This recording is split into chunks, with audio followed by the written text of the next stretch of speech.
Hi, good morning. Hi, I am actually on time today. It's Kim Overholt here at my Overholt Art and Entertainment Studio, and I am your hostess with all the toasts.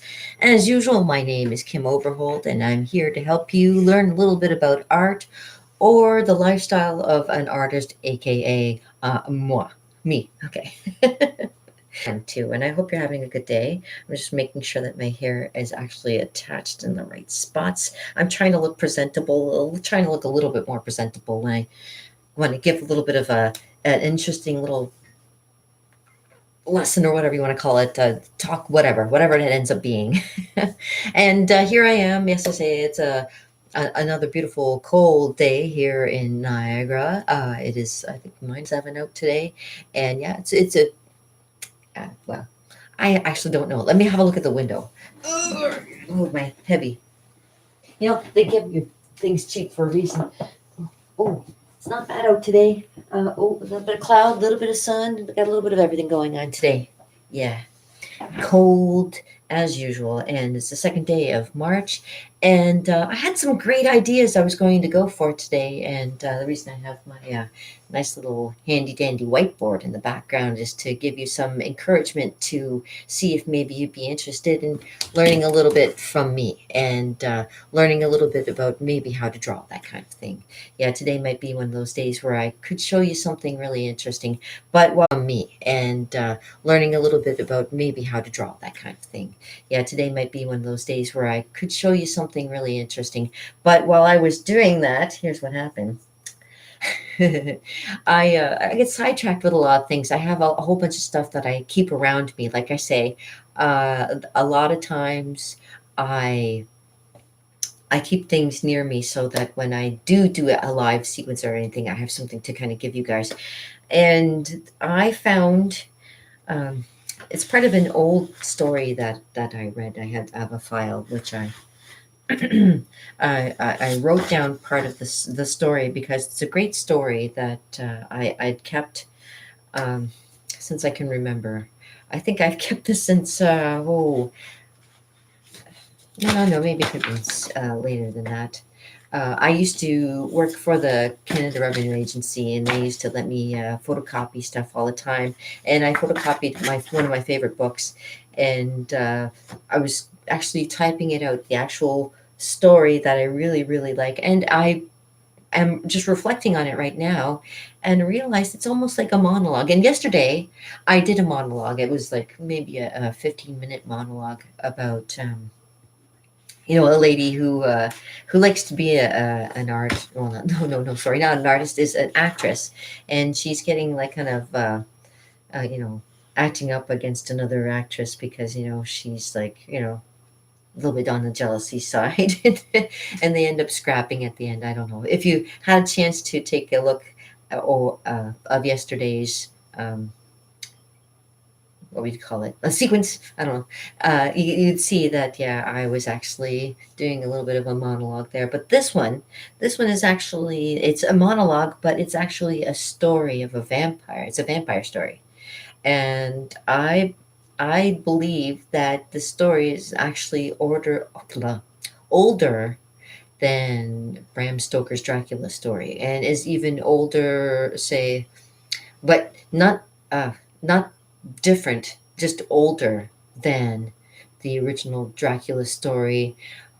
This one is actually, instead of the it being a guy who's the unsung hero kind of thing, it's actually a woman who is the hero in in the story. And I have had there was another book that like I read backtrack. I love fiction. I love art and fiction, and I combine it into doing some interesting things, like such things as, like, say, doing cartooning and things like that to kind of give you guys an idea. But um, yeah, what am I trying to say? It's similar stories. I seem to have a tendency to go towards, and vampire stories are one of my favorite ones. I really enjoy. The original folklore about the vampire is a fascinating one, the actual stories of vampires are fascinating ones. And the story that I have here is, like I say, it's like a monologue, but it's based on an old, like a complete story, um, about a group of people who happen to get together to talk about unusual death. It's a French story. It's like a converted French story that I really love, from the 17th century, I think. Yeah, I know. It's the artist thing in me. I can't stop myself sometimes. I get into, backtrack again.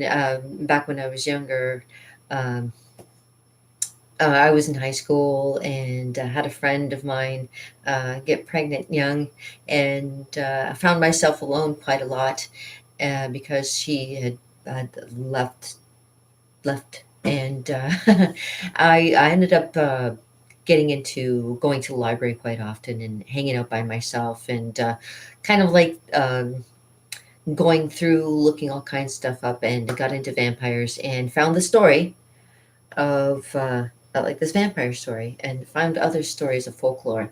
And yeah, so it's been something that's kind of I've followed all my life, kind of thing, with the vampire story. And this particular one, I really enjoy. Like I say, it's probably than uh, older than Bram Stoker's Dracula, but it also is very similar to another book I read quite recently called The Angry Angel, and I'm not sure who wrote that one, but you might want to look that one up. That's a good good vampire story. Other good vampire stories that I would suggest, other than Bram Stoker, of course, the Bram Stoker Dracula story is very interesting. I myself, at one point, was because I love drawing. I love making stories too. I was, I do. I am very much a storyteller. I enjoy making up stories. But I had a story that was a continuation of the Dracula story after Dracula was, I guess in the story, they destroyed him, right? But he still, uh, I mean, with Mina being who she was, and he made her into like one of his main vampires. That she years later started having like flashbacks and things like that. It was an interesting story. Maybe one day I'll publish it. I have a story that I did publish, which is a fantasy story. If you're ever interested in fantasy stories, I do have it on It's in Kindle on Amazon. It's called The Plight of Time. It's a fantasy story, but neither here nor there. Back to what I wanted to talk to you about. This particular vampire story is very similar to another vampire story, which is that I read, like I say, just recently, called The Angry Angel. But this one is from an excerpt from the Horror at Fontenay, done by Alexandre Dumas. Um, and another great bunch of, maybe not the next ones that followed, but the first book that I read of a girl that's a local storyteller, her name was named Nancy Baker. She did this book called um, it was a good The Night Inside. The Night Inside. So if you like vampire stories like I do, The Night Inside was like a really wild one. It's all based in like Canada, and a vampire in Canada, which was actually, and in Toronto, for lack of a better word, in the TO. And yeah, that it was quite a fascinating story. So there's another read if you ever want a good read. Um, Definitely, The Night Inside is a really good, like more modern one, kind of too. A little bit on the Sherlock Holmesy side, if you like mystery. It's a good one. This one particular is kind of neat, and I've always loved, like I say, I always love scary, macabre kind of stories. I've always loved cartooning and and comics, and that's part of the reason what I was going to be doing today. I was going to show you a little bit about with my whiteboard, show you a little bit of how to learn about doing cartooning. I wanted to do this thing over the March break for the library, for our local library, called a comic book boot camp, which I'd seen done by another artist that was another, well, not local, but in the area. He was doing um, like a comic. He's like doing the comic cons, that kind of thing. And he mentioned that, and when I went to go see that, and I thought, yeah, what a great idea to get kids at the basic level getting started at how to make your own characters. Yeah, and make your own characters, make your own stories, and actually design your own comic book. And with using technology, it's great because you can actually use a lot of technology to help you with making the actual well, I'll show you making the actual storyboards for, yeah, because it is almost doing like a storyboard. And so anything after this, you can always take it to being a storyboard artist if you wanted to pursue anything like that in the future, kind of thing. Neither here nor there. That's what I wanted to tell you about. But like, I got so interested in the story about the vampire that I looked at the time and went, "Whoa, yes, I should mention that and mention this at the same time." So let me turn your attention to my whiteboard. I put this here on purpose so that I can make sure to show you how easy it is to start to learn how to draw. And yeah, if you ever have any questions or any concerns, anything, contact me at my website, kimoverholt.com. I am a .com. And yes, I am a prisoner here, as we all are prisoners of the system. Yes, we are all stuck here to do what we have to do in this life. And this is what I'm doing in my life. I'm helping you guys learn a little bit about art and stuff like that. So yeah, I dressed properly, so I look kind of a little decent, so I can show you what to do. So hello, and welcome to my whiteboard. Okay, so let me just aim the maybe thing here. Now that's my latest finger painting that I did, which I didn't see is, I'd expected maybe some people would give me a good reaction, but I haven't received like any reaction about it. So, oh well, I guess no news is good news, right? Right. Anyways, okay, so I'm gonna just wipe my board down because it was a little bit. It had other things on it before. I was showing just a quick way of how to do a human face before. A little wobbly, but that's okay. What I use it for, that's fine. And hey, you know what gets me up off of my duff? So I get to show you a couple things. Okay, so what I used to do, well, at one point I was over at this place in Thorold called the Quebec Bank Gallery, which is it got remodeled from the old Quebec Bank that used to be there on Front Street. And for a while there, it was an artist's gallery in which every Saturday night we'd have like a party going on where we'd all the artists would get together, smoke a few doobies and talk about art, bring some cool stuff to draw, bring some cool ideas to give everybody. And yeah, so we would do all kinds of stuff, and that's when I would talk about all the art and ideas that I had. And yeah, so comic book boot camp, comic book. I think I might have got to get a better boot camp, not boot. I don't know. Camp. Yeah. So I might have to get a marker's not very good. Okay, let me try a bigger, better, stronger, faster, and let me get a better marker. This is for details, obviously. So if I want to do details, but that's, I should use fingers when I'm doing that. All right, so let me do that again. Comic book boot camp.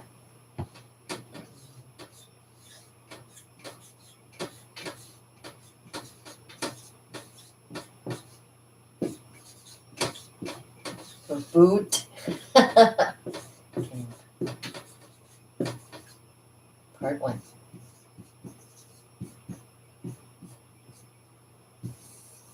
All right. So to get you started with comic book boot camp, what I usually tell people is make sure you have yourself it doesn't hurt to have yourself one of these little things here. Hold on a second. I'm gonna move the story out of the way. It's a big story. Hold on, let's set it aside here. Right here. It's good to have yourself a nice. And I stole this from Ian Lee, so that he knows. So, comic book boot camp, and to get you started, I'm going to teach you a little bit first about laying the grid work for it. Well, even before you even do the grid work, you have to think about what you want to do a comic book of. Now, you can do all kinds of different things. You can either make something that's, very basic comic, like a very like one panel comic. You can do that. You can do like a comic book, and I will show you. Usually, for a comic book, you get an establishing title. You have the establishing shots, and then you go on to the actual story, and I'll explain that right now. So, for those of you who have never tried to do your own comic book before, usually I take a look at old comic books and get an idea, or I go to my daily newspaper. But the daily newspaper used to have all kinds of comics in it to be able to reference from. But I'll show you. I'll give you an idea. So,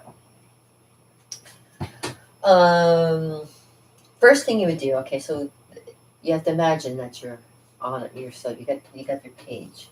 So page like say right about here. I'm gonna make it big, so that you can kind of see. So say that's your page. The whole page is there. Okay. Now let me draw it in because hey, I got the time too. A little bit of time, anyways. So you draw your comic book. This is your first page, and on your first page, uh, you can either put your title on the top here of what it's going to be, make it like really cool kind of thing. Zoom, like Superman, whatever. Superman made a big just for Superman. You could do that, or let me find where's my eraser. There we go. Or you start with the title, but you can also make establishing blocks, and this is what I'm going to show you. Establishing blocks. So this is what you do. So one establishing block here, and then a main one here. This is how I usually start my comics. And that's the way I usually do my comic books too, and it's kind of funny. So, and then you go into the gist of it. I've been doing this for so long now. I've gotten the hang of being able to draw. And as you can see, you can. We'll start with the basics. We'll start with the basic blocks, okay?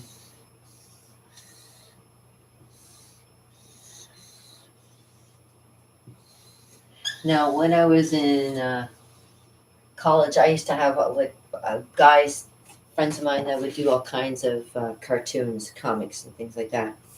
And we're, like I say, Sheridan College, like the artists are run amok, and it's a great thing too. But what we would do, okay, so and let's see, okay, so we could have like okay.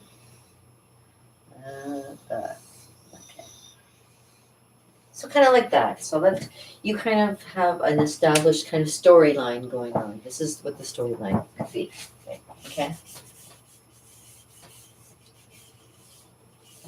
And you can continue with other pages all being the same, like maybe different squares and different types of squares. But yeah, I just want to fix this one here. It's not very square. Because sometimes, so I like making squares, but I also like to make them kind of rounded at the corners too. And I'm trying to think of a comic that I do quite frequently that you might know of. Let me check my book. I know I've done one in the past. I can give you an idea. Let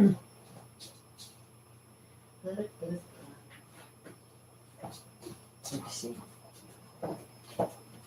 Let's see if there's anything in here. Hey, I'll show you some of my cartoons though. Yeah, don't mind. Look at that. See?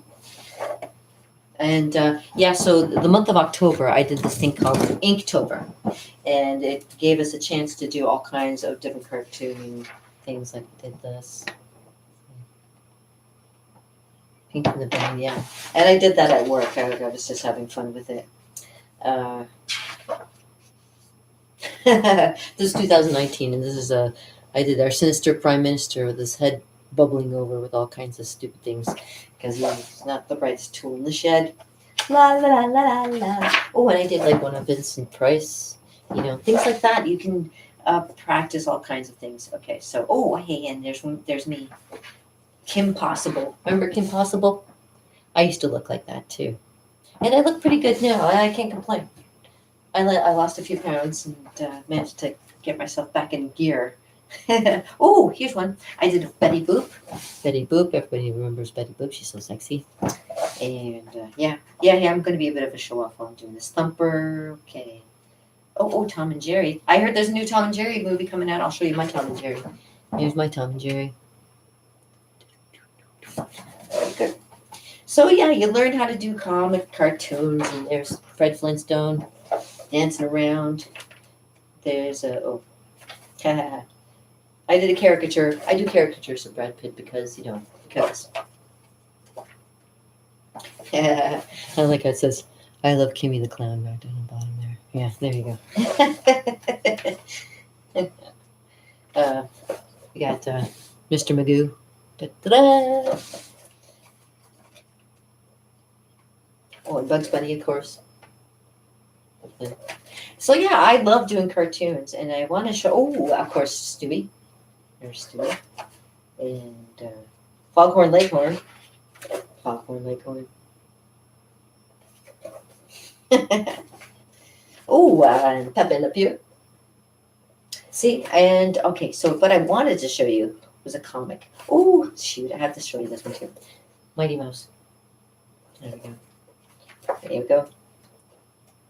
Griselda. Oh, nice. Oh, and another caricature of Brad Pitt. And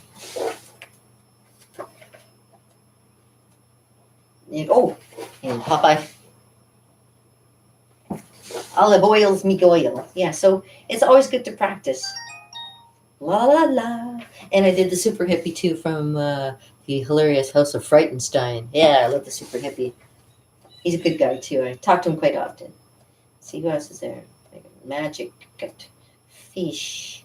I got a fancy hat. I got Dr. Teeth. Woo woo.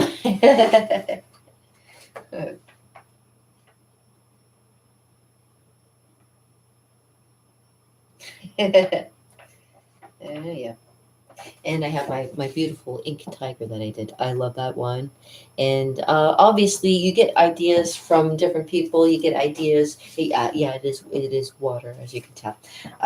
You get ideas from different people and designs. But let me see if I have a comment. No, you know what? One more second. One more second. I got one more over here. Where is it? Maybe this will have it. I did there it is, and I haven't finished it yet, but I did a Tree House of Horror cartoon with The Simpsons.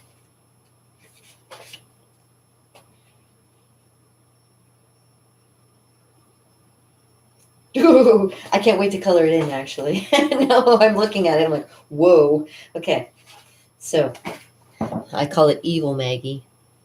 And so you see, you get a little bit of an establishing shot. You get to see, like, Snake and Marge, talking to each other. And he's like, just robbed a bank. And he's heading out and he's using a car to escape. And the unfortunate thing is Maggie's in the car with him and doesn't realize that she's got millions of little sharp teeth. So now what you think is going to be a bad thing that happened to little Maggie is not going to be as bad as you think, because little Maggie is going to exact revenge. Ah, there you go. So you see, this is like how you do a story, and you get to kind of an idea that way. I enjoyed that one. That was fun, and I got the idea actually from another comic that I used to love too. And I should actually get in touch with them and give them that stuff because they'd be like, "Whoa, Kim, we got to hire you." But in the meantime, while I'm waiting to become rich and famous like everybody else around here, yeah, right. Okay, well, we'll tell you a little bit about the establishing shot of doing a comic, okay? So obviously, the title would go there, and maybe even you could put your character there, so people know what character they're looking at, kind of thing. Here is where you do your establishing shot.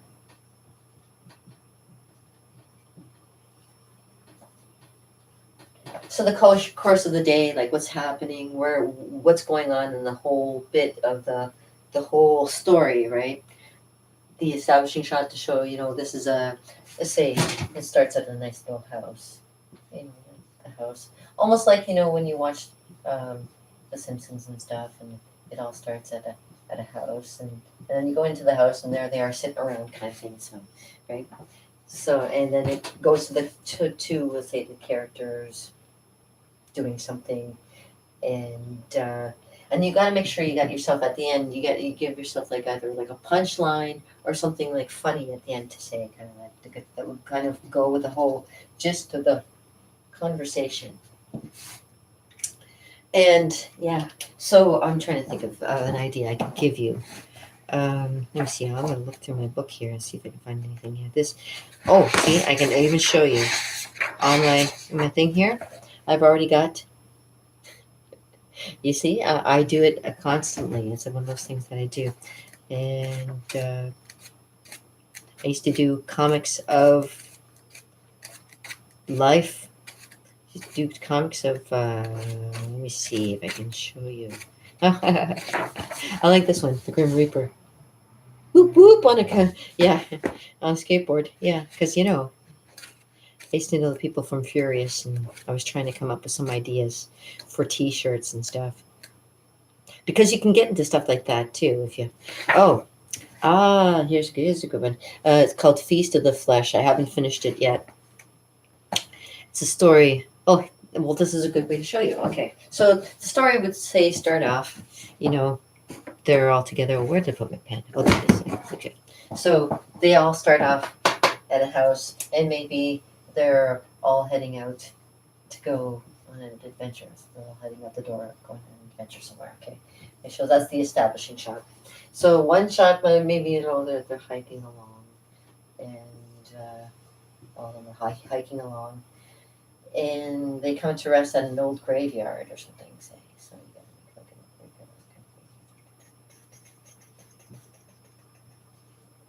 graveyard, whatever kind of thing. So they stop at an old graveyard, and near the graveyard is and it's like kind of in the woods. It's like kind of like they're surprised that they had actually found this place in such a place where it was like lots of woods and stuff. They come upon this old graveyard, and in the old graveyard, there's also a house that's in the graveyard. Are you getting scared yet? So there's an old house in the graveyard, okay, and it happens to be that they all kind of are curious about it, so they all go, "Oh, let's go inside and see what kind of things going on. What have we found?" Right? So they go into this old abandoned building. I'm just making up a story as we go. So they go into the inside of it, and they're all like kind of standing there. You have like establishing shots of them like looking around, that kind of thing there, and then all of a sudden, like, well, let's see, there's a doorway. You can see, like, on the other side of the doorway, there's like some ghosts or something. I don't know. Boo! Scare you away.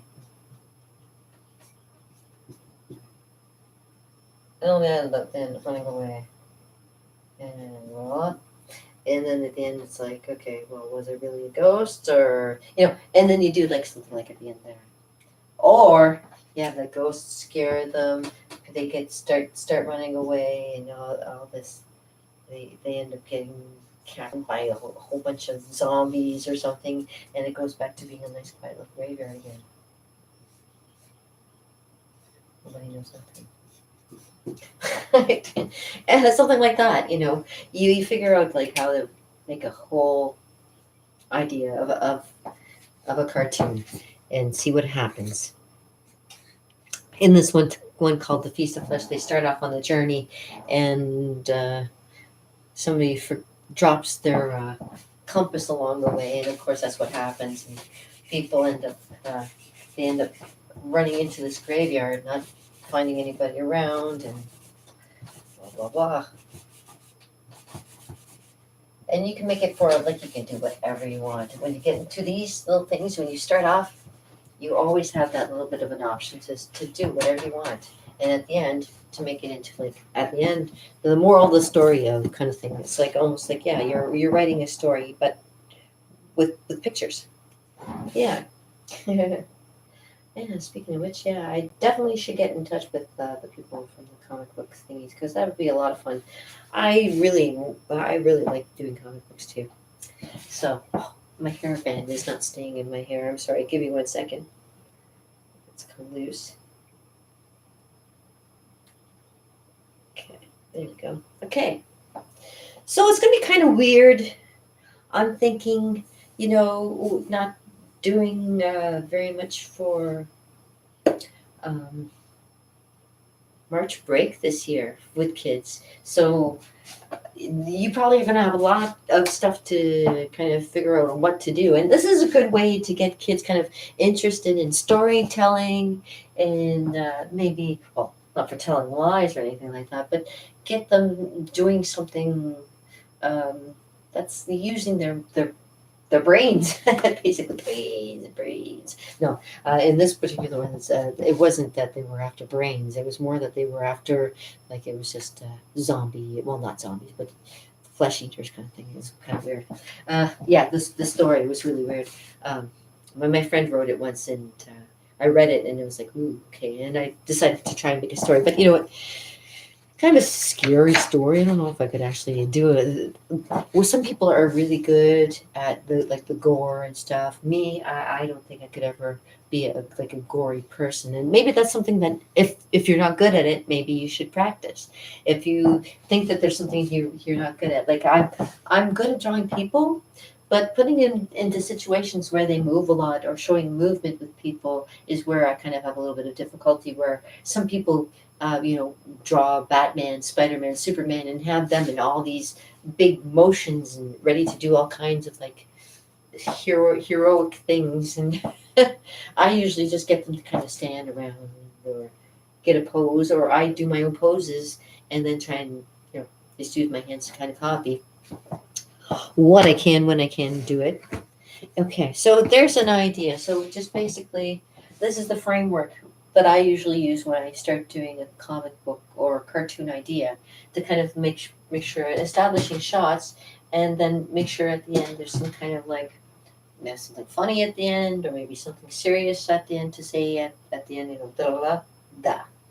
Yeah. So da da da da da da da da da. Yeah. It's almost like speech, right? Because you think about how you talk to people and how people observe or how they understand you, basically, too. Now, here's another cool thing about doing comic books, because there's your basic structures are always like this, but you don't ever think that you have to follow guidelines. I know some comic book artists that don't have any like solid grid work whatsoever. They use the whole page. They use both sides of the page. They use more than one page to show some of the art, some of the the depth of their storytelling for what they're trying to get across, right? So yeah, so not only can you do something like maybe like you could do one great big giant establishing shot like that too, and have like a title across there, and have like big rolling fields and some kind of a thing going on. with like a tree, blah, blah, blah. Whatever. It can be what you want, that kind of like a long kind of gone with the wind, whatever. And then you can start with just, you have very basically maybe one or two panels.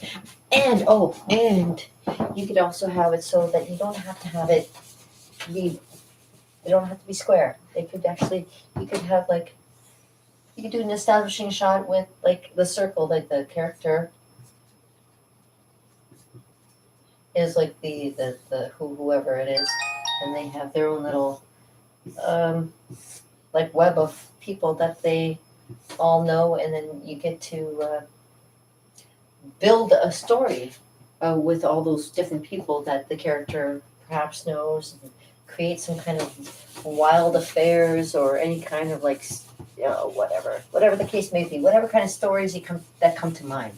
And that's great. And the great thing is gets your brain thinking about what the character is, who the character is, and yeah, establishing what the character is doing too, because it's very important. You have a story, but if you don't know your characters, it kind of makes it a little difficult to kind of decide what they're going to be doing and what's their nature, what's the whole. So there's so much to take on when you do comics, but you start very basically. And what else can I mention that would probably be good? Yeah, characters, making the character themselves.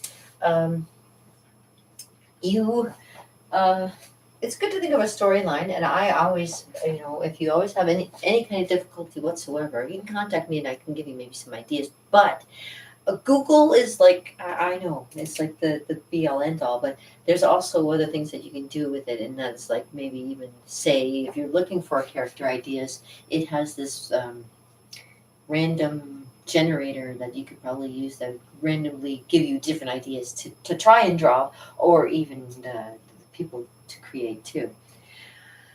Whew. So with that being said, like anytime you ever have any ideas for stories, it's always good to make sure you write them down and make sure that you have a good way of getting it to people. Oh, yes, yes, getting it to people. There's the thing too. Getting it in front of people is a very interesting thing. You might find that you have friends that might like your art and buy your stuff, and you can mention it to them, kind of thing. Or you can contact. Well, this is the great thing too about the internet now is you can contact different businesses directly.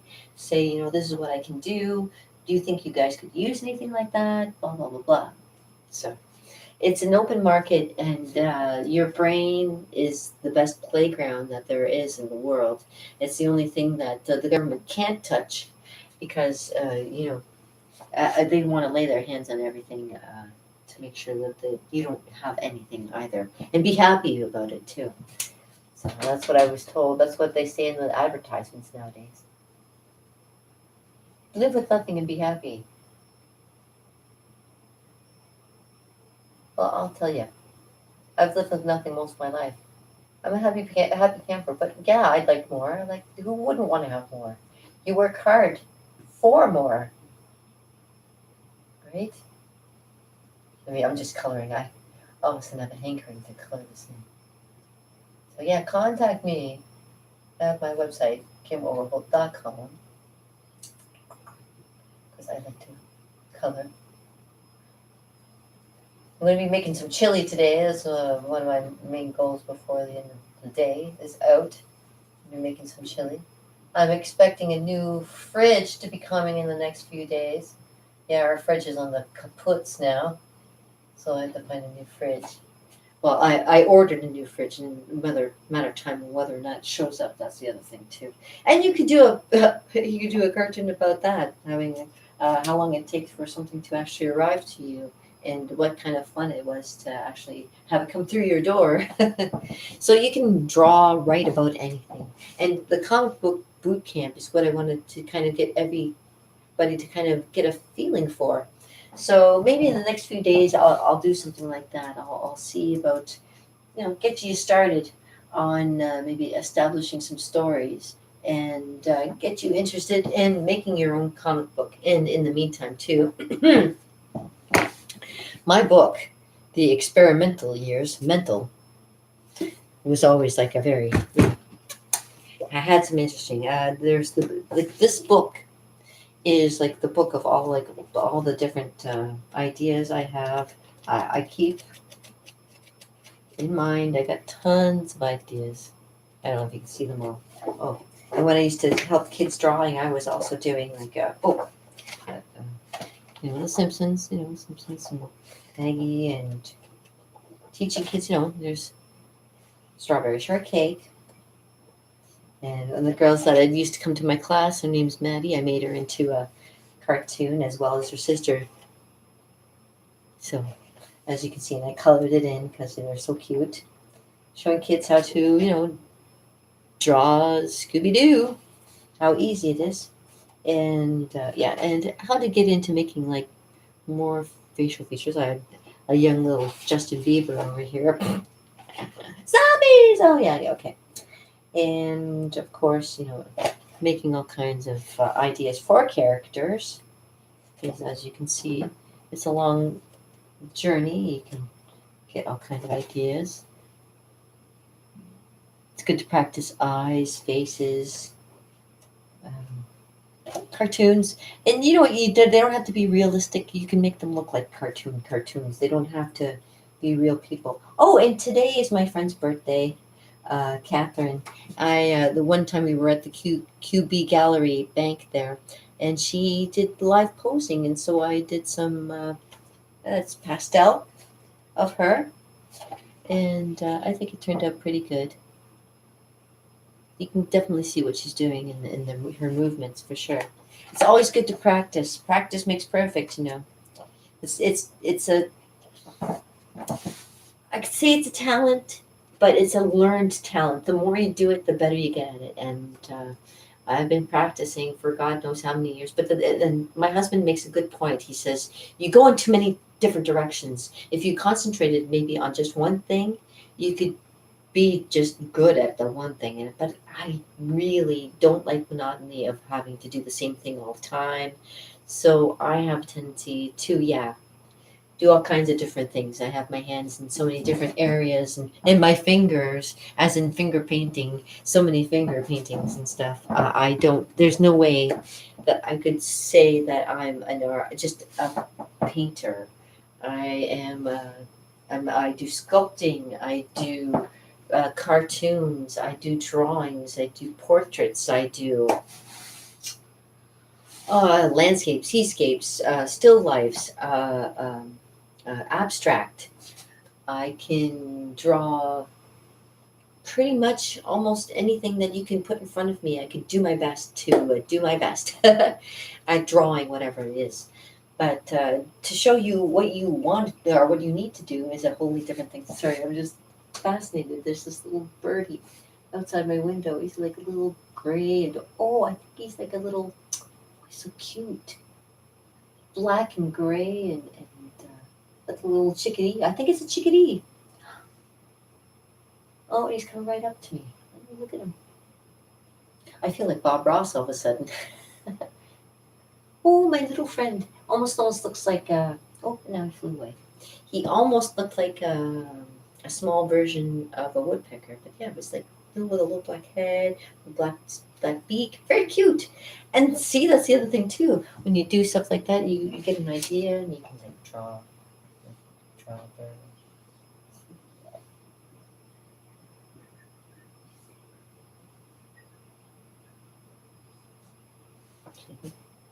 Quick little bird. Yeah. But there, you can do whatever you want. And that's the great thing about doing art is it's your playground. You can make it whatever you want. You can be dancing with Brad Pitt if you want to, and you could. Where's some other things? Have a drawing of a whole entire seascape. That could be your own personal island. I made this. See, this is my own personal island. This is a picture that I like to jump into every once in a while because, I get to get away from the reality of this world, and I get to go into my own little world when I paint too. So this is just an example of some of the things that you can do too. And don't ever be afraid to contact me. please, I'll answer whatever questions you want. You want to know my shoe size? Sure, ask me. I don't care. It depends on what time of the day it is. If my feet are feeling a little bit uh, feeling a little bit too swollen, I wear a bigger size, obviously. Okay. Anyways, you gotta put your stuff away after you play with it. So I'll put my stuff away. Ah. And by the sounds of my belly, it feels like it's almost lunchtime. Oh, look, it's almost lunchtime. Okay, well, there's a little bit of something for you, and gave you a little bit of an idea for, doing any kind of art that you might be interested in. I can show you, give you a hand, give you a raise the roof. But hey, I know what I wanted to just say. I enjoyed showing that to you, and I hope you maybe get something of it. And if not, pass it on to somebody that might. So maybe if they have some idea or are kind of lost, you can point them in the right direction. There's always a good direction to be headed in. So, anyways, in that case, I'm off too. I want to draw something today before I go, but I also have to make some chili. So I gotta see if I can maybe kill two birds with one stone. Maybe do a little bit of drawing while I'm waiting for my chili to cook. There's a plan. Okay, so I hope you guys have a fantastic day, and like I say, I hope you learned a little bit about art, comics, vampires, folklore. Don't be afraid to head out in many different directions. There's nothing wrong with life. Life is wonderful when you get a good handle on it. And when you do, hey, let me know because, man, I'm still trying to figure it out.